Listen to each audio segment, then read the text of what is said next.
Les habitants de la capitale éthiopienne se sont rassemblés par centaines de milliers pour soutenir le gouvernement fédéral, dénonçant le TPLF et ceux qui, selon eux, sont des ennemis à la nation d'Afrique de l'Est. Le maire d'Addis Abeba, Adanek Abebe, a déclaré que le peuple d'Éthiopie n'acceptera pas ceux qui ont voulu la guerre contre le pays. Après le sacrifice payé, notre peuple nous a laissé la liberté dont nous jouissons aujourd'hui. Nous ne devons jamais avoir une once de patience pour tolérer ceux qui tentent de nous reprendre cette liberté. La junte du TPLF, le groupe terroriste qui a mené la guerre contre nous alors que nous débutions une nouvelle ère, a oublié les atrocités et les crimes qu'il a commis au cours des 27 dernières années. Jamais ils ne réussiront.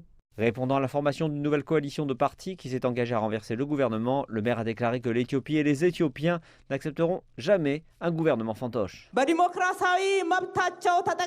Ils élisaient leurs dirigeants de façon démocratique, mais ils nous disent que nous devons obtenir leur approbation pour former un nouveau gouvernement.